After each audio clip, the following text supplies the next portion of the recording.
So Don, you talked this morning, and I found it very inspirational. What was your inspiration for your keynote this morning? Well, part of the inspiration was the theme, lessons learned.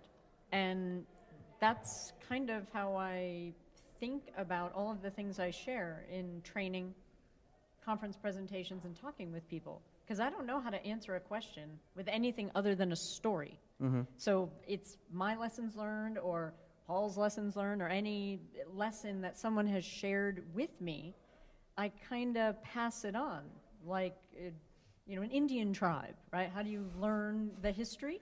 See, I was thinking like pass it on like a disease. So you would. Your metaphor is way nicer than mine. Right, so I rephrase that. I have not learned anything from Paul. It's been from all. I understand. It's true. I get that a lot. And so it's very natural. It's just what I do. And people tell me sometimes close to that moment, sometimes years later, that it meant something to them, that it helped them.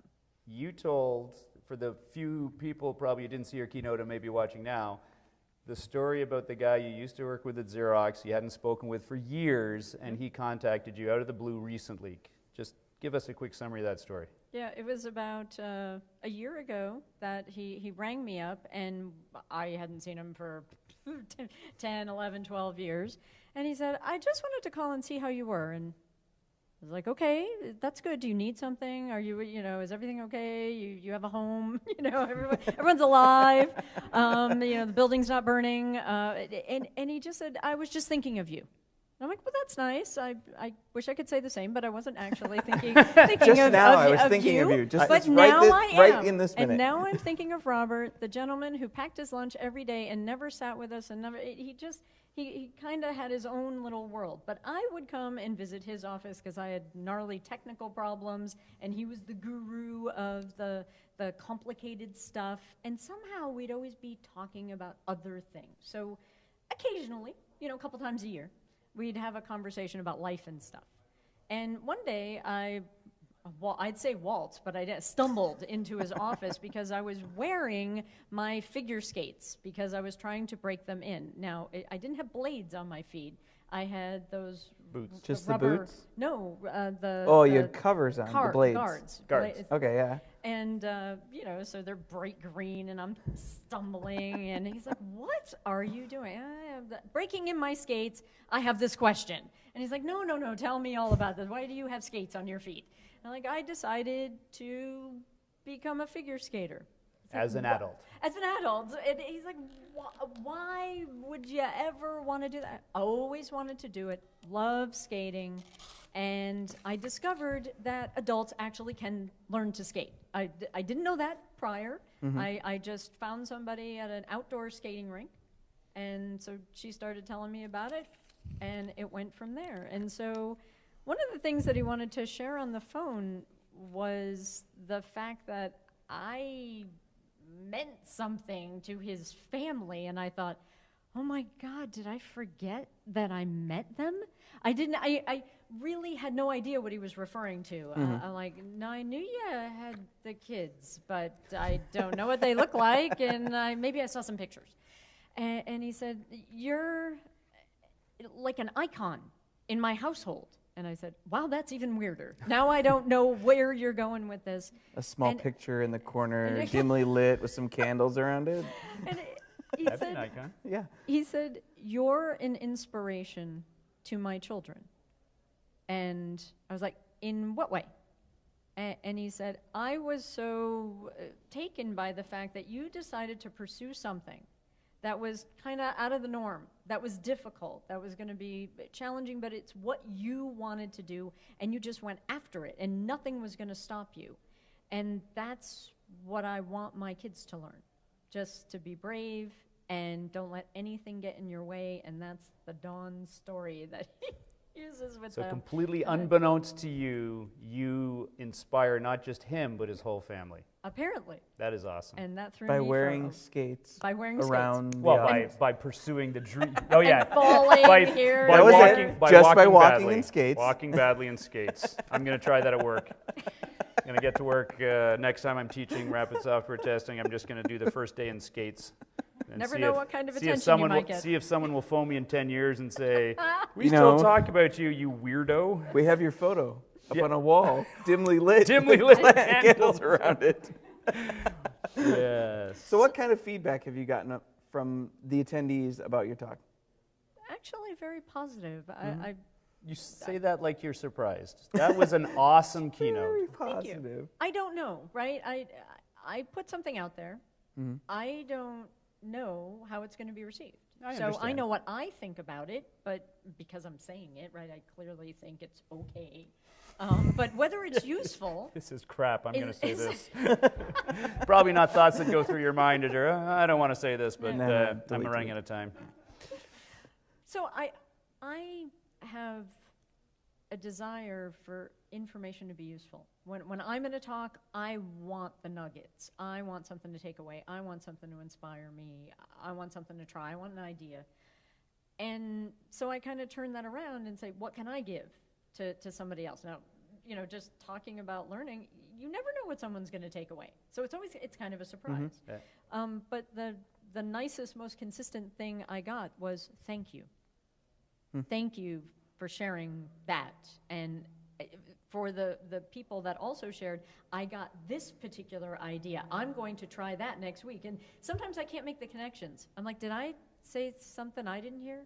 Because people really do take away what they take away. And that's something that Elizabeth Hendrickson really kind of instilled in me. And it's not the easiest thing for me to accept. I think when I'm sharing something, I have my goal, I have my mission, and if you don't get it, I screwed up. Right. Right? I failed to communicate that. So, Do you want a drink?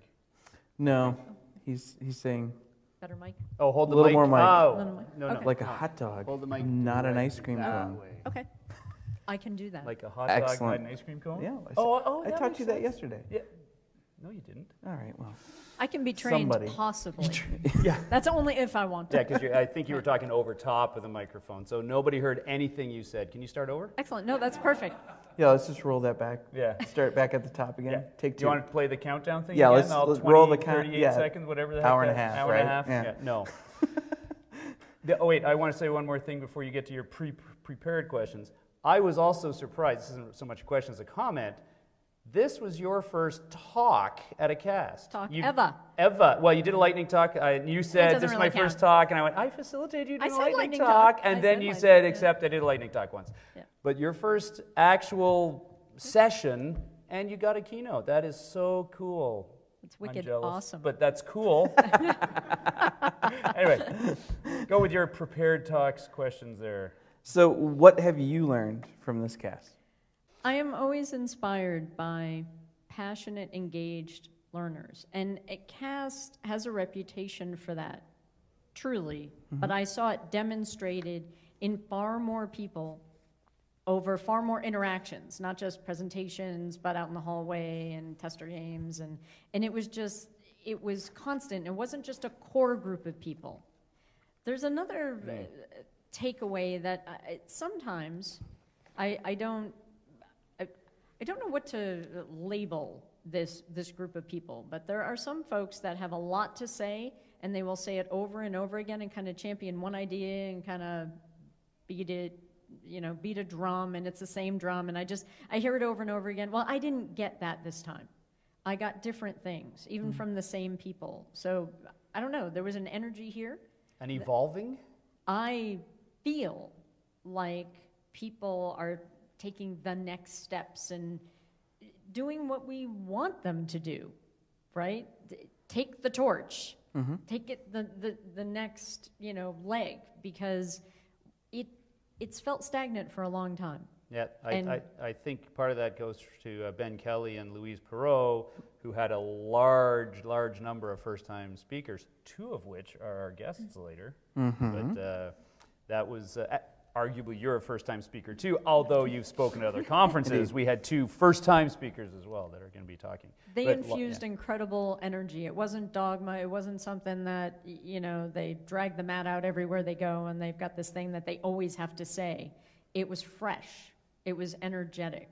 And I got energized by it. And I met quite a few people for the first time, and I'm actually interested in keeping in touch with them. Oh, okay, that's good. I thought, and I'm I didn't- interested, Very period. I didn't fall asleep. in and you seeing never where know. they go from here. They got on my radar screen. Cool. And some people that I've seen before got back on my radar screen. They're no fault of their own. They're just here. And I had the energy, right, to be aware. And I'm like, oh, you again. What's going on now? And they're at the next chapter. They've moved along and evolved. And I'm like, that's cool stuff. That's something one of our next guests, Eric Brickharp, said when you're at, and this is a good lessons for you, Don. How many casts have you been to? 6, I think, about, roughly? Everything but the first, I think. So 7. It's a very different experience when you're a speaker. And this time, you weren't just the amazing reception lady doing all the behind-the-scenes stuff. You were also a speaker, and it completely transforms the conference, which we'll have Eric talk about when he's here. But that's, I think, Eric pointed out, and I agree. I've noticed a change from when I attend to when I speak, and I think you are now experiencing that from a cast point of view. Absolutely. Which is extreme. Now you're never going to shut up, I know, which is great. You have wonderful things to say. Don't worry. I'll just get, a word or two in edgewise around you. Oh, yeah, we're interviewing you. Right. Sorry, I forgot. So we asked John yesterday, what makes cast special? So I'll pose the same question to you. Because you don't have imagination to come up with new questions. I've got new questions. Okay, sorry.